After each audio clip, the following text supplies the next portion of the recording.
Game week 2 was brutal. Popular mids blanked, Palma and Saka are flagged, and a lot of teams crashed in the rank. I get it. Points were hard to come by, and the frustration is high because some of the most reliable names in FPL blanked for a second week in a row. Naturally, people are itching to hit that transfer button right away. And my first bit of advice is simply don't panic. There's still time before the Game Week 3 deadline, and waiting for news can make all the difference. Players like Saka and Palmer are currently flagged, but we'll get more updates on their injuries later in the week. Rushing to make early moves could backfire, especially if you're forced into unnecessary hits when the news turns out to be more positive. With that said, this is also the perfect moment to step back and look where the opportunities are. Some positions have been disappointing, but there are still plenty of options that can strengthen your squad for both Game Week 3 and beyond. Let's break it down, starting with the forwards and then moving on to the midfield. A lot of managers are looking at their forward lines and wondering what to do. Big names like Ollie Watkins and Jared Bowen have blanked in back-to-back weeks despite being so expensive. Paying premium prices for players who aren't returning points is frustrating, especially when there are cheaper forwards delivering right now. It's understandable why people are tempted to move away from them. But with Aston Villa's upcoming fixtures, Palace at home in Game Week 3, and Everton away after that, these aren't the worst fixtures for Ollie Watkins, especially given his track record of starting seasons slowly. Last year, his first goal came only in Game Week 3 against Everton, and with just an assist in Game Week 2 before that. But once he gets going, he tends to build momentum. So if you own him, I'd keep him because Villa's overall run of fixtures are very strong. With Bowen, it hasn't been a great start for him or West Ham, and I'm not sure if Graham Potter can turn things around quickly. But he's not an absolutely must-sell either. Bowen's minutes are nailed, he's consistent, and there's probably bigger priorities right now, like moving out Saka if he misses multiple weeks. If you've got 2 free transfers, using one on Bowen is fine, but if you only have one, I'd hold.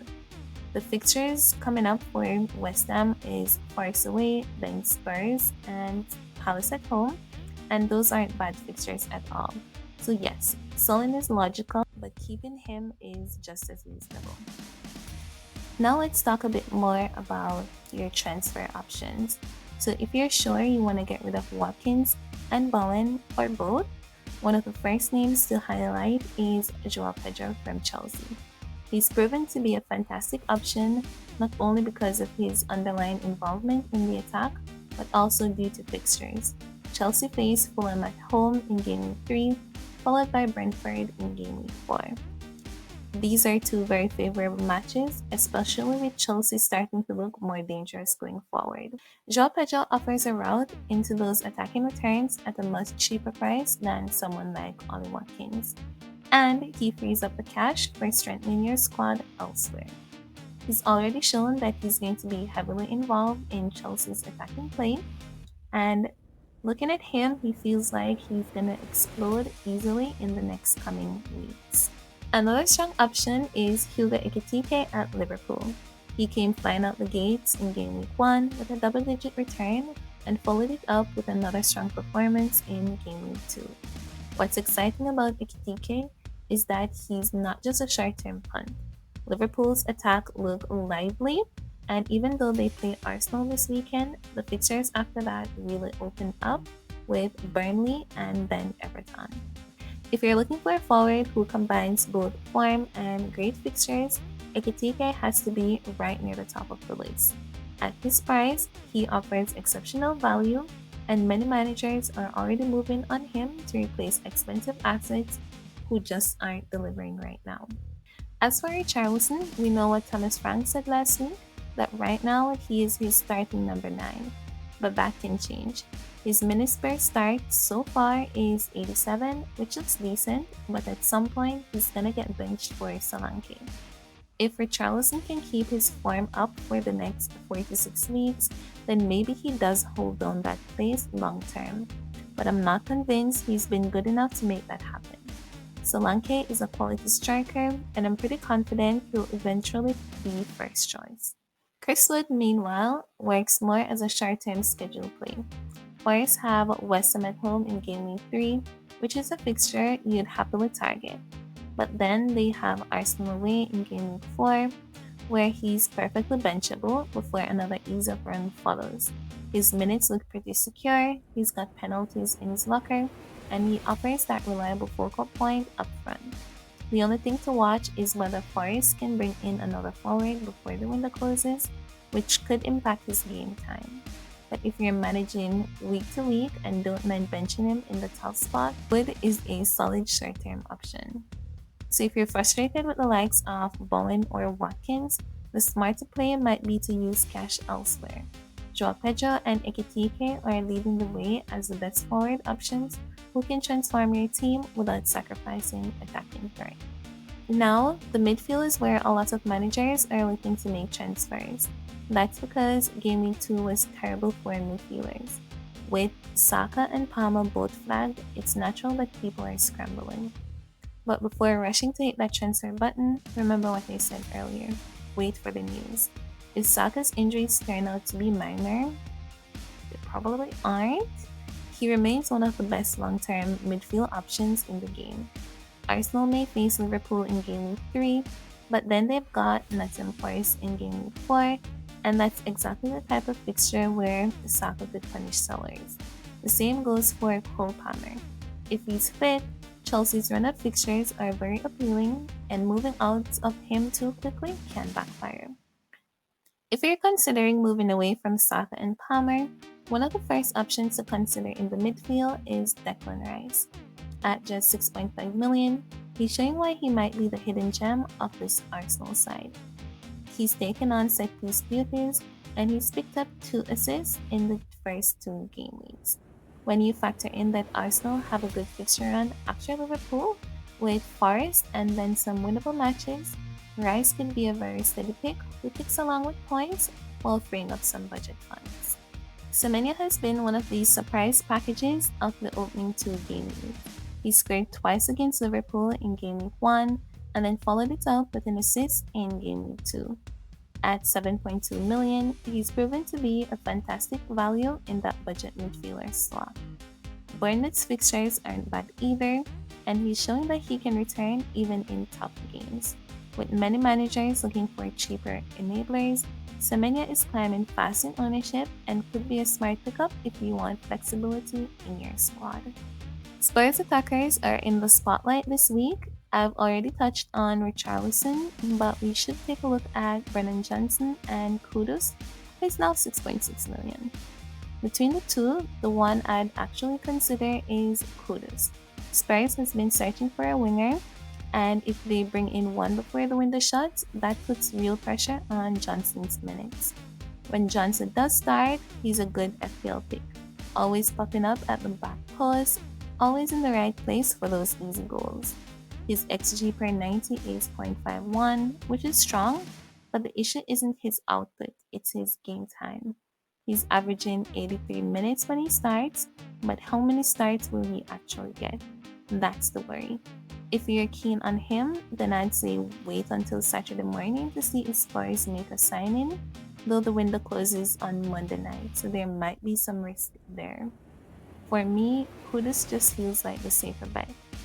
So overall, Spurs attackers are tempting, the fixtures are solid, but the one I'd consider definitely backing is Kudus.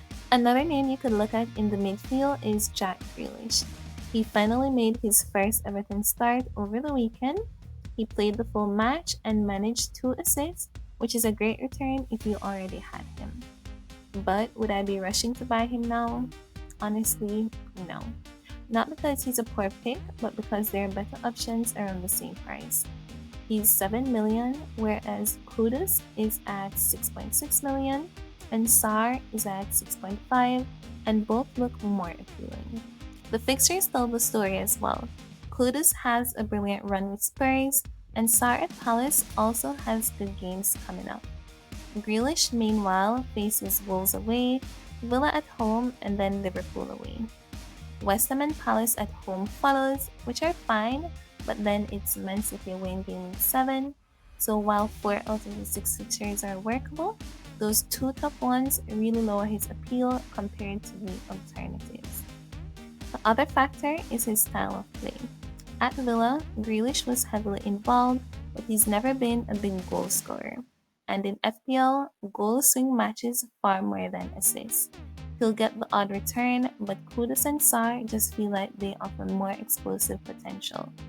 Everton as a team do look improved with Dewsbury Hall and Jai and Grealish adding depth, plus Barry showing some promises up top.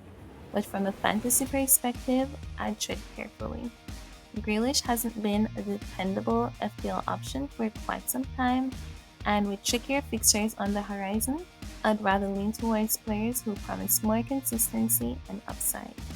So for me, Grealish is one to watch but not one to buy just yet. I'd rather go for Kudus or Sarr over Grealish. Morgan Rogers is one to simply hold if you already own him. Villa has a strong 5-game run coming up with Palace at home, Everton away, then Sunderland, Fulham, and Burnley. A great platform for points.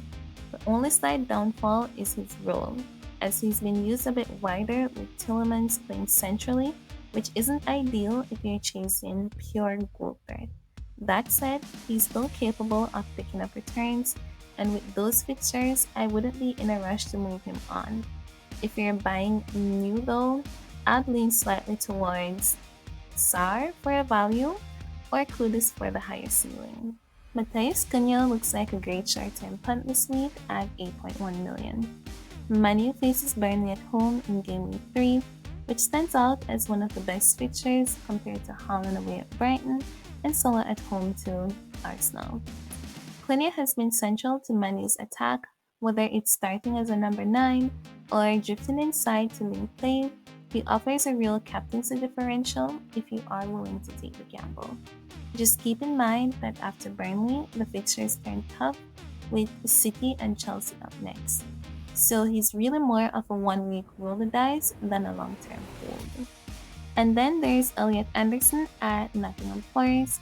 He's really been flying under the radar, but with an assist already under his belt, and fixtures like West Ham at home and Fulham away coming up, he's an option for managers who wants to gamble on a cheaper enabler.